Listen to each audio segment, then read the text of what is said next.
네, 안녕하세요. 축구 생각입니다. 주말에 있는 축구 승부패 토토 최종픽과 독식픽 공유 드리도록 하겠습니다.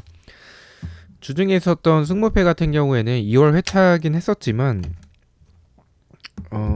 당첨자가 굉장히 많이 나왔었죠. 저도 이제 3등과 최종이 3등 그리고 독식이 이제 4등에 당첨이 됐었는데 뭐 금액은 이런 금액이 나와도 되나라고 할 정도로 1등도 굉장히 적은 금액이 나왔었던 완전한 정배대회 회차였었습니다.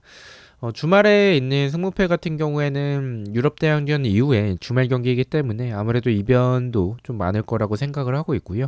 제가 평균적으로 8개에서 10개가 적중이 되기 때문에 그 점 참고해 주시면 좋을 것 같습니다.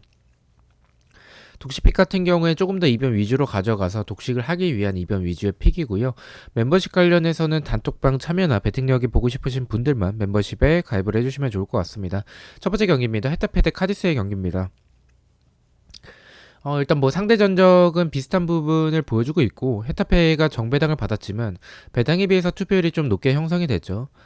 낮게 형성이 됐죠. 그만큼 저는 개인적으로 헤타페가 최근에 좋은 모습을 보여주다가 다시 또 주춤하는 모습들, 특히나 결정력에서의 아쉬운 부분들이 많고 카지스 같은 경우에도 의외로 뭐 결과들이 나쁘지 않은 결과들을 보여줄 때가 많아요. 그래서 지금 이 두 팀의 모습만 놓고 비교를 해봤을 때에는 카디스가 충분히 해볼 만한 경기지 않을까라고 생각을 하고 있습니다. 다만 헤타페가 더 유리해 보이는 경기는 맞아요. 어쨌든 경기적인 부분에서의 더 좋은 부분들을 보여주고 있는 헤타페고 또 홈에서의 경기라는 점을 배제할 수는 없을 것 같습니다. 그래서 헤타페 사이드로 생각은 하고 있지만 말씀드린 헤타페의 최근 경기력에서의 좀 아쉬운 부분들이나 카디스가 의외로 한 방을 보여줄 때가 좀 있기 때문에 최종에선 승무패로 지어보도록 하고요. 독식에서는 말씀드렸던 대로 헤타페 사이드에 가깝다라고 보고 있기 때문에 단통이라면 무승부를 말씀을 드리도록 하겠습니다. 자, 이번 경기입니다. 리즈 대 본머스의 경기고요. 두 팀 맞대결에서의 특이상은 리즈가 2연승을 하고 있고요. 홈에서는 최근에 전승을 하고 있습니다. 일단 본머스 상대로 좀 강했었던 리즈의 모습을 보여주고 있는데 이 경기 고민을 했었던 부분들은 아무래도 이 본머스가 감독 경질 이후에 흐름이 괜찮다가 최근에 좀 다시 주춤한 부분들이 있습니다. 그래서 최근에는 좀 연패도 했었고요. 그리고 뭐 좋지 않은 부분들이 좀 최근에 승리를 찾기가 어려운 본머스인데 리즈도 뭐 흐름이 좋다라고 보긴 좀 어려운 것 같습니다. 그래서 리즈의 경기력이나 흐름이 본머스 상대로 좋다라고 느껴지진 않기 때문에 그 부분에 있어서 고민을 많이 했었고 두 팀의 경기는 좀 비등한 경기라고 생각을 했었는데요. 아무래도 리즈가 이 비등한 경기라고 봤었을 때 홈에서의 이점과 그리고 이 본머스 상대로 강했었던 전적 그리고 본머스가 이 수비적으로는 공간이 좀 있기 때문에 지금 상황에서는 리즈의 승에 더 가까운 상황일 것 같다라고 개인적으로 생각을 하고 있습니다. 최종과 독식 모두 단통 승을 말씀을 드리겠습니다. 3번 경기입니다. 울버햄튼 대 브라이튼의 경기고요. 상대 전적은 브라이튼이 조금 더 앞서는 상황인데 저는 이 경기는 결과부터 말씀을 드리면 최종픽에서 좀 지워보도록 하겠습니다. 일단은 브라이튼이 당연히 유리해 보이죠. 근데 저는 항상 말씀드리는 게 브라이튼이 이렇게 유리해 보이는 경기 때 미끄러지는 경우들이나 울버햄튼의 좋지 않은 흐름들을 봤었을 때는 누가 봐도 브라이튼인데 배당이 이거보다는 조금 더 낮게 받았어야 됐다라고 생각을 하고 있습니다. 투표율적인 부분들도 조금 더 몰려야 되지 않았나라는 생각이 들 정도로 울버햄튼의 최근의 흐름이 좋지 않은데 브라이튼도 그와 마찬가지로 시즌 초반의 흐름은 굉장히 좋았었지만 최근에는 크로스나 세트피스에서의 실점들도 좀 있는 편이고 수비에서의 공간들도 좀 있고 결정력도 최근에는 좀 아쉬운 부분들이 있어서 저는 이 경기는 승무패가 다 느껴진다라고 말씀을 드리고 싶습니다. 최종에서 승무패로 지어보도록 하고요. 독식에서는 어쨌든 뭐 이변의 가능성도 보이는 경기는 맞지만 이 두 팀의 모습을 두 팀이 보여주는 모습을 생각을 해봤을 때는 브라이튼이 질 것 같은 느낌이 들지는 않습니다. 독식에서는 무패 투픽을 가져가 보도록 하겠습니다. 4번 경기입니다. 바이돌리드 대 엘체의 경기고요. 두 팀 맞대결에서는 2연속 무승부를 하고 있습니다. 바이돌리드가 유리해 보이는 경기는 맞죠. 엘체는 지금 꼴찌에 위치하고 있고 흐름도 좋지 않고 경기력도 굉장히 좀 떨어지는 부분들을 많이 보여주고 있습니다. 다만 바이돌리드의 단통 승을 가져가기에는 바이돌리드가 경기력이 앞서긴 하지만 저는 그 정도의 앞서는 느낌이 들진 않고요. 바이돌리드가 70% 이상의 투표를 받을 만한 팀은 아니라고 생각을 해요. 그게 첫 번째로 불안했었고요. 두 번째 같은 경우에는 두 팀 맞대결에서의 무승부가 많았었던 전적 때문에 무승부까지 바치는 게 좋을 것 같다라고 생각을 했습니다. 최종 픽과 독시픽 모두 승부 투픽을 가져가 보도록 하겠습니다. 5번 경기입니다. 에버튼 대 레스터의 경기고요. 두 팀 맞대결에서의 특이사항은 에버튼이 홈일 때 2연속 무승부를 하고 있습니다.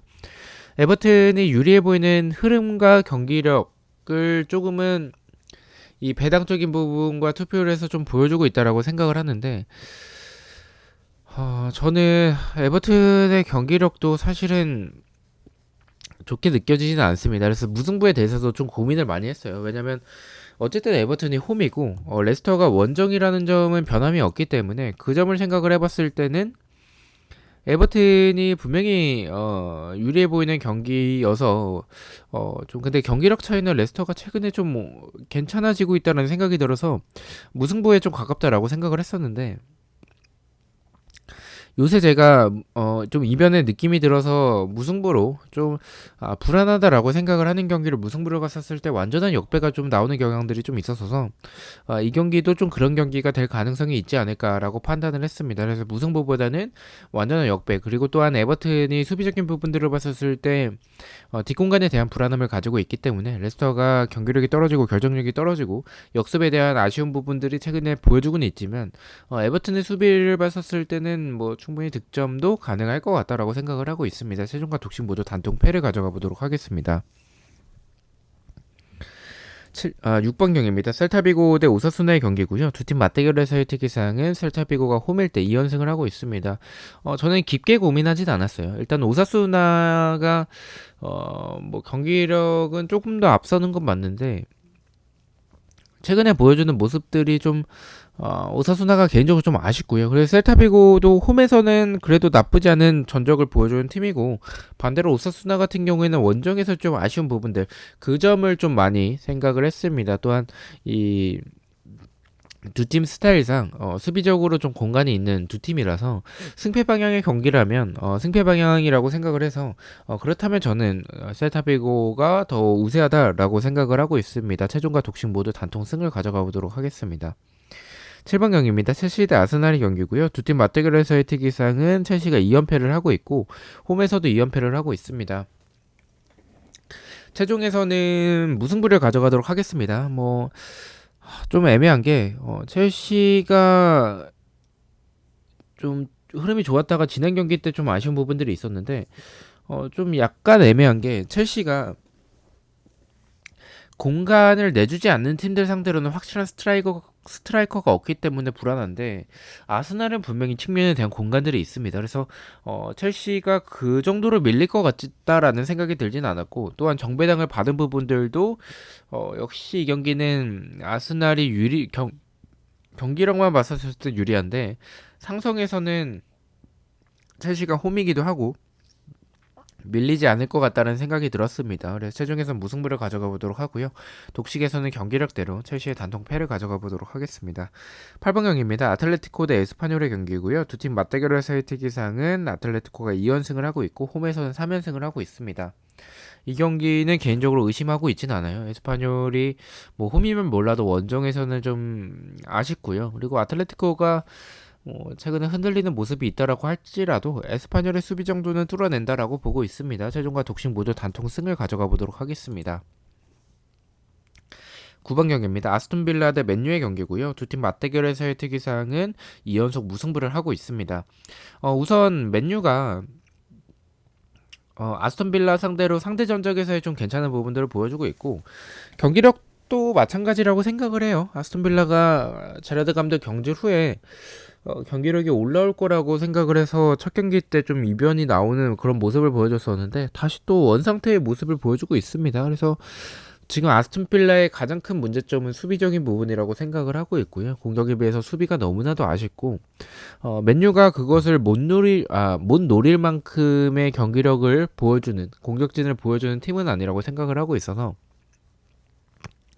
최종에서 단통 패를 가져가 보도록 하고요. 독식에서는 좀 불안한 느낌도 없지 않아 있어요. 맨유의 배당도 너무 높게 책정이 됐다는 생각도 지울 수는 없을 것 같아서 배당에 비해 투표율도 좀 많이 몰렸고요. 그래서 무승부까지 받쳐서 이변을 가져가는 픽이니만큼 무패 투픽을 가져가 보도록 하겠습니다. 10번경입니다. 사우스햄튼 대 뉴캐슬의 경기고요. 두 팀 맞대결에서의 특이사항은 3연속 무승부를 하고 있습니다. 우선 사우스햄튼이 이 보여주는 모습들에 비해서 뉴캐슬이 지금 최근에 보여주는 모습들이 굉장히 좋죠. 뭐 막시맹보다는 오히려 알미론이 보여주는 활약들이 굉장히 좋고, 뭐 역습에서의 모습들이나 수비적으로 좀 어느 정도 에디어 감독이 오면서 안정적인 부분들을 굉장히 많이 보여주고 있다라고 생각을 하는데, 그런 점을 생각을 해봤을 때 일단 뉴캐슬이 질 거라고 생각하진 않습니다. 다만 이 경기도 마찬가지로 배당에 비해서 투표율이 몰렸다라는 생각이 들고, 사우스햄튼이 이번 시즌 굉장히 고전하고 있지만 이 공격적인 부분에서는 한 방은 분명히 보유하고 있고 공격진의 개인 능력은 좋은 팀이라고 생각을 해요. 그렇다면 저는 이 경기는 뉴캐슬이 우세해 보이는 경기는 맞는데 원정이라는 점도 좀 고려를 해서 무승부에 조금 더 중점을 두고 있다라고 말씀을 드리고 싶습니다. 그래서 최종에서 무패 투픽을 가져가 보도록 하고요. 독식에서는 말씀드린 대로 무승부에 조금 더 중점을 두고 있기 때문에 단독 무승부를 가져가 보도록 하겠습니다. 11번 경기입니다. 소시에다드 대 발렌시아의 경기고요. 두 팀 맞대결에서의 특이사항은 3연속 무승부를 하고 있습니다. 우선은 이 경기는 좀 개인적으로 좀 이변을 좀 생각을 하는 부분들이, 소시에다드가 이 발렌시아와의 경기력을 비교해 봤었을 때는 저는 좀 비등하다라는 느낌이 드는데, 일단은 원정에서의 발렌시아는 믿을 만한 팀은 아닙니다. 하지만 소시에다드 상대로 상대 전적도 괜찮았었고, 최근에 공격에서의 보여주는 경기력이 저는 소시에다드보다는 결정력에서의 발렌시아가 조금 더 괜찮은 부분들이 있다라고 생각을 해서 저는 그 점을 바라보고 최종에서 단통 패를 가져가 보도록 하고요. 독식에서는 원정에서의 발렌시아를 좀 생각을 했습니다. 좀 믿지 못할 그런 모습이긴 해서 독식에서는 단통 승을 가져가 보도록 하겠습니다. 12번 경기입니다. 토트넘 대 리버풀의 경기고요. 두 팀 맞대결에서의 특이사항은 2연속 무승부를 하고 있습니다. 뭐 리버풀이 지금 뭐 리그에서 보여주는 행보는 굉장히 아쉽긴 한데, 토트넘의 손흥민이 출전하지 못하기 때문에 손흥민이 없으면 리버풀 상대로 노릴 수 있었던 역습에서의 모습들이 잘 풀어나가기는 좀 어렵다라고 생각을 하고 있습니다. 이 경기는 의심 없이 최종과 독식 모두 단통 패를 가져가 보도록 하겠습니다. 13번 경기입니다. 비아레알 대 마요르카의 경기고요. 두 팀 맞대결에서의 특이사항은 비아레알의 홈일 때 4연승을 하고 있습니다. 우선은 최종에서는 의심을 하고 있지는 않습니다. 일단 배당도 낮게 책정이 됐고 투표율도 적절하게 몰렸다라고 생각을 해요. 마요르카가 공격에서 보여주는 모습들이 좋은 부분들이 많아요. 이번 시즌 보여주는 모습들을 생각을 하면. 근데 원정이라는 점이 있겠고, 비아레알이 어쨌든 이 최근에 경기력적인 부분들이 아쉽더라도 이 마요르카가 수비적으로는 좀 공간도 많고 불안한 부분들이 많기 때문에 지금 두 팀의 경기력을 비교해 봤었을 때, 또한 홈에서의 비아레알이라는 점을 생각을 해봤을 때에는 비아레알이 우세하다라고 생각을 하고 있습니다. 단통 승을 말씀을 드리고요. 독식에서는 경기력대로 바라보자면 어쨌든 이 비아레알이 최근에 결정적인 부분들이 많이 떨어져 있고, 마요르카가 원정이라고 할지라도 이번 시즌 보여주는 모습들이 여전히 공격적으로 전개하는 과정들도 굉장히 좋기 때문에 독식에서는 단통 무승부를 가져가 보도록 하겠습니다. 자, 마지막 경기입니다. 베티스 대 세비야의 경기고요. 세비야가 상대 전적에서는 좀 앞서는 부분들을 보여주고 있는데, 일단은 지금 보여주는 경기적인 부분들, 그리고 원정에서의 세비야라는 점을 생각을 해봤을 때는 우선은 저는 베티스 사이드의 경기라고 생각을 하고 있습니다. 다만 말씀드린 대로 세비야 상대로 베티스가 상대 전적에서 좀 밀렸었던 부분들도 있고, 배당도 좀 높게 책정이 된 부분들이나 베티스가 세비야와 같이 그래도 수비적으로 어느 정도 뭐 이번 시즌 흔들리긴 하지만 어느 정도 안정적인 팀이라면 베티스가 공간이 없을 때는 그런 부분을 노리지 못하는 부분 때문에 최종에서는 단독 무승부를 가져가 보도록 하고요. 독식에서는 뭐 상대 전적 이런 부분들을 배제하면 최근에 보여주는 경기력이나 이번 시즌 모습만 생각을 해봤을 때는 베티스가 우세한 건 맞다라고 생각을 하고 있습니다. 독식에선 단통 승을 가져가 보도록 하겠습니다. 자, 이렇게 해서 14경기에 대해서 최종픽과 독식픽 공유를 모두 마쳤고요. 저는 프로토와 또 승무패 경기들로 다시 찾아뵙도록 하겠습니다. 시청해주셔서 너무나도 감사드리고 구독과 좋아요 너무나도 감사합니다. 감사합니다.